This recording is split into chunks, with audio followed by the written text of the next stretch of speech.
Leo katika mahojiano nimemkaribisha Bwana Patrick Ole Sosopi, mwenyekiti mstaafu Baraza la Vijana Chama cha Demokrasia na Maendeleo Chadema. Leo katika mahojiano nimemkaribisha tukiangazia juu ya namna ambavyo anatazama shughuli za kisiasa nchini Tanzania. Karibu sana katika mahojiano kwa siku ya hii leo, na ninataka kusikia uzoefu wako na mazingira ya shughuli za kisiasa unavyoyatazama kwa sasa nchini Tanzania.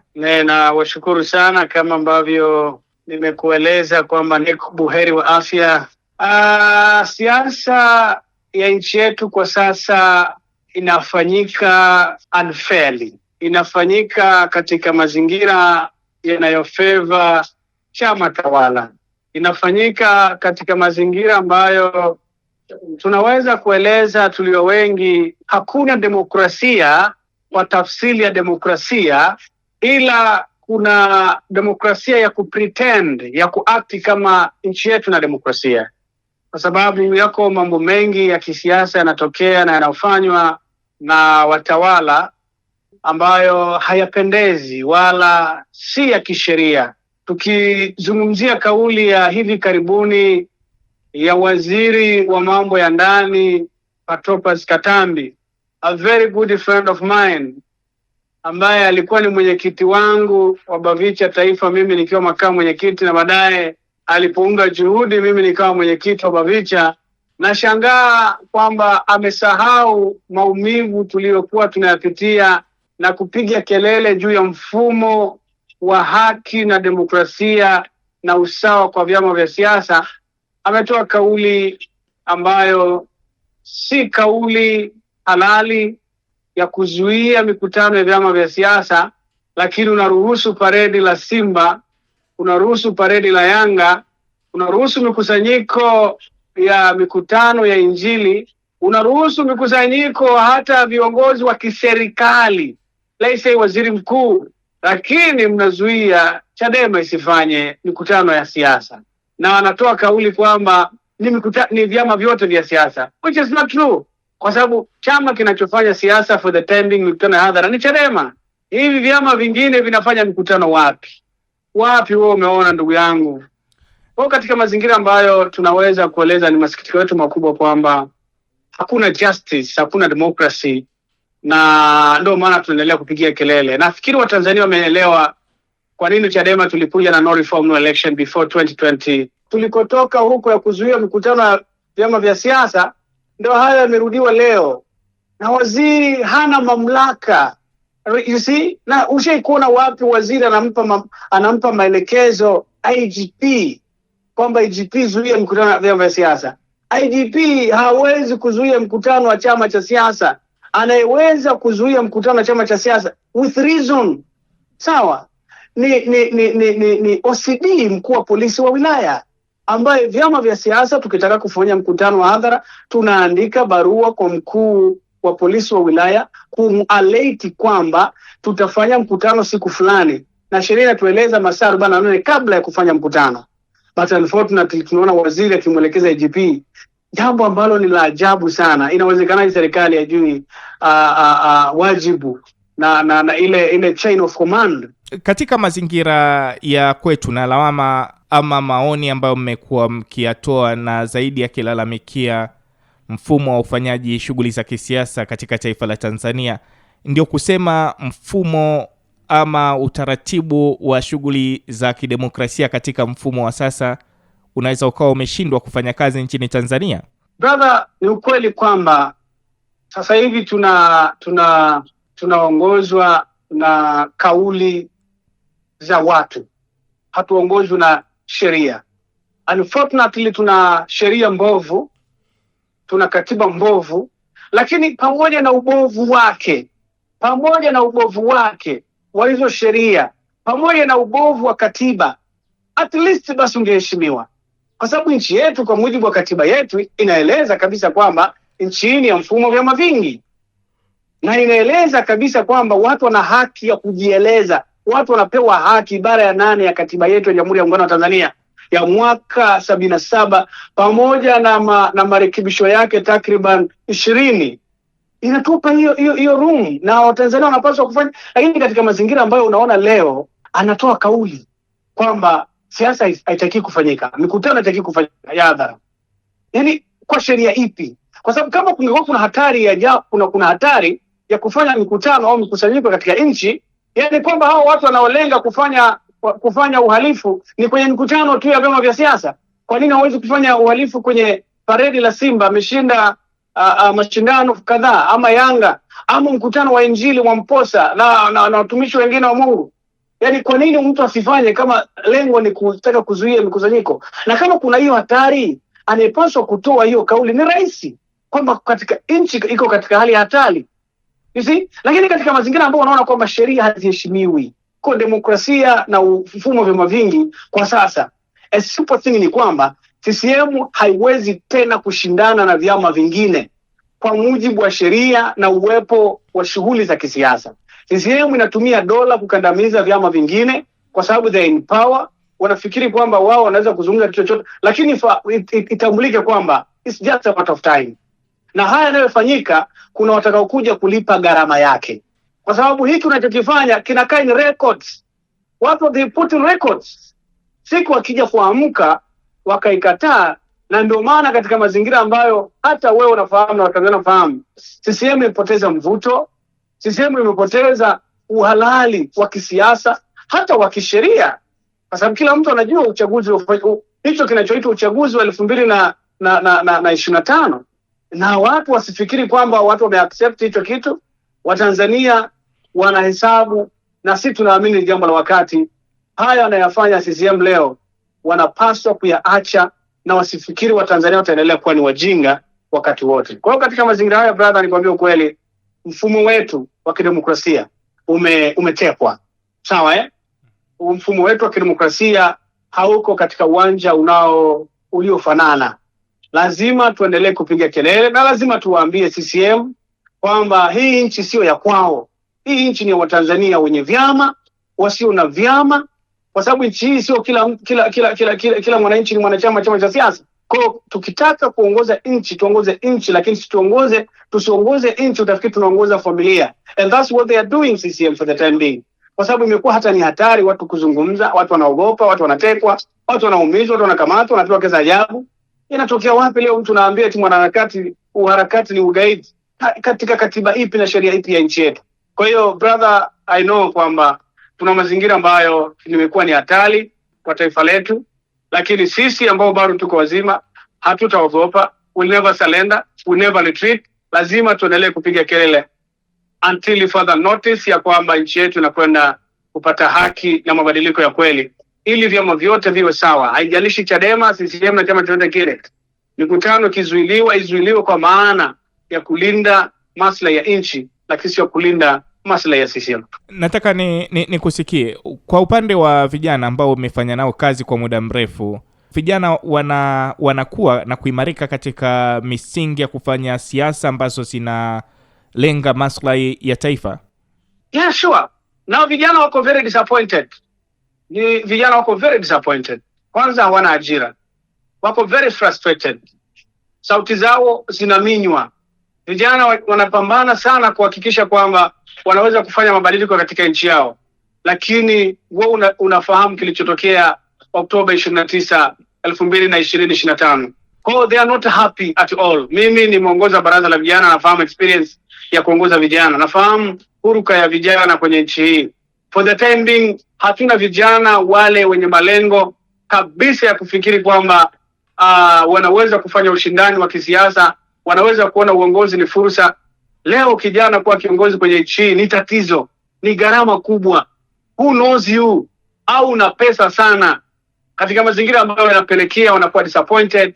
Ajira hawana, kazi hawana, kwenye siasa na kwenye bado matatizo ni makubwa, ambao kwa sababu mwisho siku unapoambia chama cha siasa kisifanye siasa, huyu kijana unayemtegemea kwamba jifunze siasa, anahitaji kuhutubia mikutano ili afahamu kuzungumza, ili aweze kujua wapi amekosea. Unamwambia usifanye mikutano ya hadhara, atazungumza wapi na kaonekana? Lazima tuna viongozi kwenye tuna mabaraza ya vijana. Sisi tuna BAVICHA mikoa yote, wilaya zote, kata zote. Hao vijana wanapowazuia wasizungumze, wasikutane na vijana wenzao wakazungumza mambo yao, do you think nini unachokilea hapa ama unachokifuga ili kiweze kuja kuleta shida baadaye? Kwa katika mazingira hayo, vijana wa taifa letu for the time being they are not happy. Hawako happy kabisa, huo ndio ukweli, kwa sababu manunguniko ni mengi. Nenda kwenye social media. Ukitaka kuamini katika haya, serikali ikitoa taarifa yoyote kwenye social media, utaona namna ambavyo vijana wana comment. Sio kwamba wana utovu wa nidhamu, lakini ni kwamba hawana mahali pengine pa kuzungumza mambo yao, hawana mahali pengine wa kupelekea kueleza mambo yao, na wakasikilizwa, wanapuuzwa, wanapewa majina mabaya, kiasi ambacho si taswira njema na hatulisaidii taifa letu. Ni nini ambacho kinatakiwa kifanyike katika mazingira ya sasa ili kuweza kuwaleta makundi yote pamoja na watu hawa washiriki katika maono ya taifa? Ni ukweli ulio wazi. CCM warudi kwenye misingi ya chama cha siasa. CCM wasitumie dola kuongoza nchi kwa mabavu. CCM wanapaswa kuruhusu demokrasia iprevail, ama waamue kufuta vyama vya siasa kabisa, tubaki na chama kimoja. Kama wanafikiri inawezekana katika dunia leo, na kama haiwezekani, mimi sijui wao wanaweza kueleza hilo. Katika mazingira ambayo tunahitaji kurudisha taifa kwa pamoja, vijana kwa pamoja, ni haki kwa makundi yote.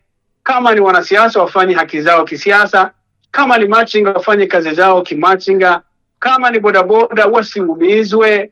Ni makundi yote yanapaswa kuona kwamba yana haki ya kujenga taifa lake, wana haki ya kujenga taifa lao bila kubugudhiwa. Na mimi nawakuhakikishia brother, Watanzania wanapenda sana kufuata sheria. Watanzania ni watu wanaoheshimu mamlaka, lakini kwa mazingira tunayokwenda inaendelea kutengeneza chuki, inaendelea kutengeneza mazingira ambayo watu watashindwa kuheshimu viongozi, watashindwa kuheshimu mamlaka, kitu ambacho kitapelekea taifa letu kuingia katika machafuko, na wasio katafuta mchawi wakafikiri sijui machafuko yataletwa na watu si mabeberu. Hakuna mabeberu zaidi ya Watanzania wenyewe kuchukia, kuumizwa na kukasirika kutokana na mazingira ambayo si rafiki katika taifa letu na namna ambavyo chama tawala kinaongoza nchi. Katika mazingira hayo lazima tukubaliane kwamba tunahitaji umoja wa kitaifa, tunahitaji katiba mpya, na tuiheshimu. Chama chochote ambacho kitapata nafasi ya kuongoza nchi kiongoze nchi kwa kufuata katiba na sheria zilizopo, tofauti na mazingira ya sasa tulionayo. Nataka nikutoe kidogo. Ndani ya chama chako hivi karibuni kumekuwa na wito ambao unatolewa, na wito huu umekuwa ukitolewa katika vyombo vya habari wakitaka uchunguzi dhidi ya makamu mwenyekiti wa chama. Una uzoefu na shughuli za kisiasa nchini Tanzania.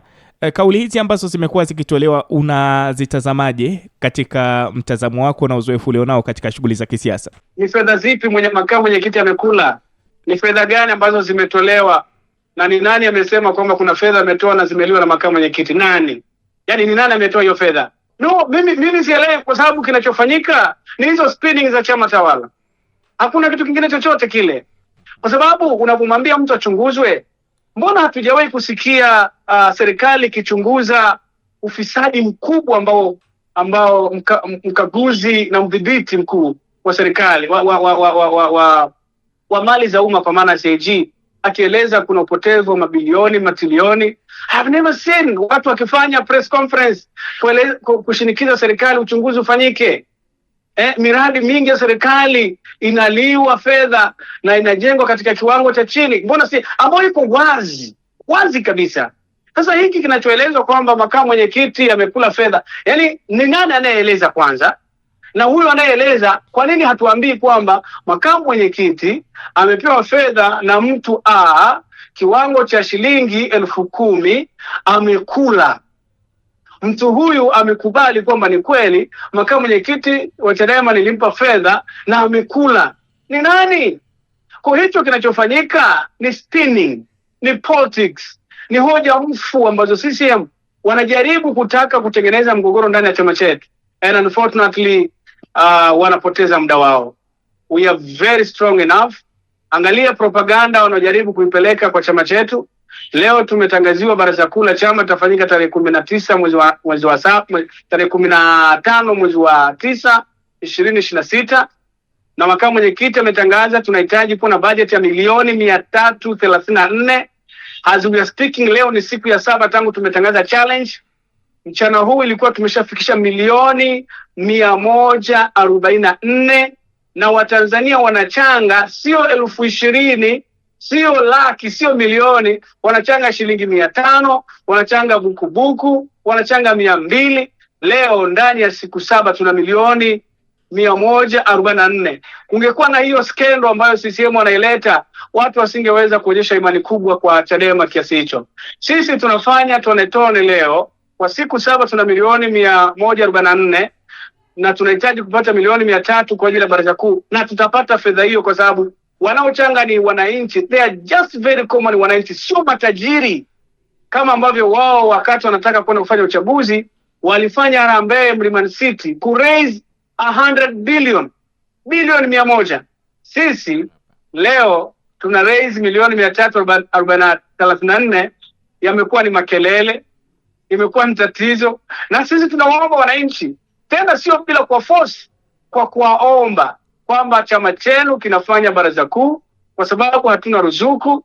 Tunahitaji mtambue hiki chama ni cha kwenu, kama ambavyo wakati ule Mwalimu Nyerere alikomboa taifa hili, alikwenda kwa wafugaji kuomba kondoo, mbuzi na ng'ombe, alikwenda kwa wakulima kuomba mtama, mchele, mahindi, na wale walioweza kutoa fedha walitoa wakati wanatafuta ukombozi wa taifa hili. Hiki ndicho ambacho Chadema leo tunakifanya, na ndio maana CCM wamepata hofu, wanaleta spilling propaganda, makamu mwenyekiti amekula hela. Brother, level iliyofikia Chadema ni chama ambacho hakiwezi kufa kwa propaganda aina yoyote ile, na sisi hatuwezi kuingia mgogoro ndani ya chama kwa sababu we know kwamba tunachokifanya ndicho ambacho tunapaswa kufanya, na CCM hawako tayari kuona chama chetu kinafika lengo la kuwa imani. Leo Chadema ni imani kaka.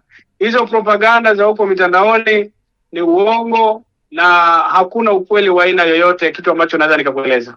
Watanzania wa focus na hiki tunachokifanya leo, wa focus kupiga kelele kwa nini mikutano ya hadhara imezuiliwa wakati ni kosa la kisheria kuzuia mikutano vya siasa. Wasihangaike na masuala kuna fedha ya Chadema iliyoliwa, hakuna fedha yoyote iliyoliwa kwa sababu hatuna fedha za kula. Tunakula fedha zinatoka wapi? Hatuna ruzuku. Where can we get this money? Ambao wanalalamika kwamba makamu achunguzwe, na ni watu wa ajabu tu. Ni kutoe hofu Watanzania, tubaki kwenye msingi. Wanataka kututoa kwenye msingi, hatutakubali. Lazima tuendelee kusimamia kile tunachokiamini.